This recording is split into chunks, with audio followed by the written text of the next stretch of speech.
a new normal. Me there. Akoma FM. Semi assembly. There's one thing I would do. The only thing I make a job somewhere is say on the highway, no Pragia rider should use the highway.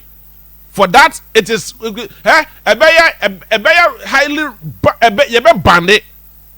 Or your Pragia rider, irrespective of whatever activity, do not use the highway. But in the central business districts, it should be regulated. You be regulated, ama obenya sticker, enya baby obe fani baby enyi se wo kwade na sefo ni na, so that should in case say bibi kura kwakosia, you can easily be identified. I mean, it is also a cash cow for the assembly. Assembly bet me enya sika pa e dey frame. Assuming say about 500 or 600 Pragia and be called the central business district a day. Na say you find say you take it in kwa na yet am mo kra na ye just 1 Ghana cedi sir. 500 Pragia riders times 500 cedis times yes 500 people. Say and then they take it 1 Ghana cedi no. The 1 Ghana cedi times 500 say and the boss it here. Let's weigh the options. Know how to deal with the issues. Now you the way I bet me analyzing the discourse very, very well. But when I call Marisona Mene Alaji Mohammed, Enin Komo, he is one of the leading members of the Pragia Riders Association. Alhaji, salam alaikum. Mejini se wapumbo kodie. When you daje etie yen komo na yedini. But also the amenti o kasanyi. Mibisa se yen komo na yedino efa Pragia yeni assembly no edi komo ni assembly no directive na abano. Enra nanka say nanka by Friday there nanka muina the central business district no ya restricting mu. Na assembly ne say sa decision no da so ho. Sa adwempo da so ho. But say ani premprem mu there chief executive de nice so say opeso odin kobo kwa chire kakra ansana what take that decision no. Eno eno mo kofo di bi kasa mo se central business district de walai e ho no mo na sika wo mo kasa mo makwan a mo nti ase sa na mo decision sa na mo pese mo ye no but ende sa because the mo kasa bandi ha su ho no ma e be ha di be play because so ano area ho na e wo mse nyema bi kwesi na nya yeah, who say, because I didn't any other because and next matter you book 20,000. Matter you book 20,000. You go to them. I buy now or the buy a senka, a human new mine manka, everyone. Manka buy anyone legalize, and who are regulated, man.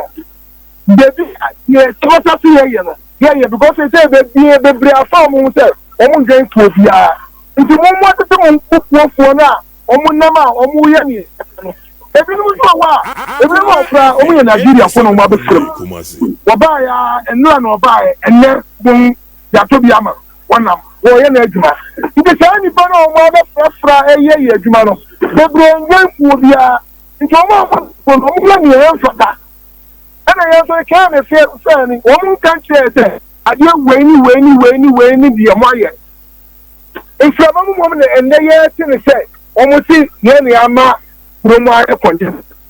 And you should be a young queen. Because, you can say any ama from my congestion. Yeah, by a one year choku. And your choku.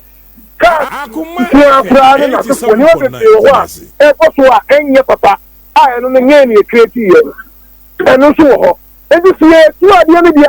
Young, a bit of warrior, no moon. Because the idea no, you are road working, you are insurance, you are tax. Idea no, yes, you do also. I can see your mind. And this all more, Catedia, Jumana, and Kobe, be me, and yes, you're better. Ever hard in the company for the set. One you have to man. Alhaji, mo association no, mo so mo de waka mo ho bo. Ako KMA ho no ka kire mo se KMA fu yesre mo. Mo fa mo so fa me kakra. Na ye nim se ye illegal Ghana ye omunji ye ntumu but se aba be ka ye ho. ɛyɛ bɛka mo ho asisi a new normal kyɛ sɛ obiara fubi in fact obiara afubi na say ni say akwa say ene kwan say ne pese efa so ede ye adwuma no enti mumwa ye na naka mo tumi enso saa bra ne mu fa mayen na ye mumwa ye ne implement saa directives no motumi atu saa na mo no mpacho enye nne na ehwe ase emire bi omo frame no omo koy eno kwa tro class no koy eno no omo kotna ye no omo tuna na asema omo ka tell ne say omo ntimi nchire bi bia ntimi nka nchire se because abana regular legalize adie no tanka abana legalize dia eno na omo nso betimi bi omo nsa wo ne omo se ne omo koma kwanchire bi se yenyese ebe ko se omo ne share kutuka na omo kan se omo na buo ema ne ma bi enko ta na omo ne kai anu kura dia na achakakra ansana no muka mama echi tu muso omo atro krata akwa akra nti krata ni yensi akra ma e akra ba ombe frɛ ena na anu omo frɛ so muka ma echi atese omo ne betena se ba ku mienu sabi ansana yehu we omo kire omo frɛ ni omo de so drum board no omo kire se ebi aha na ha ene empese mo fa aha na ha na omo pese ye fa no die nti na omo pese ye fa ho wa ma ya hu enye ni but what you say ha e dey fa umfa ha uduru ha manifa ye ma ha de memma ho ye mom sanka uni e betna so na uni atna so no wa kire say ade se ni ma hu sa mo ya enye e bia mi warning ana to say enkwoti mmerete mu busu ya ni efe afe no eno kura ne betina ama kwanya bi ama ya fredo ho ashanti region ha ama wa uni kuo no mu pekuo na dwan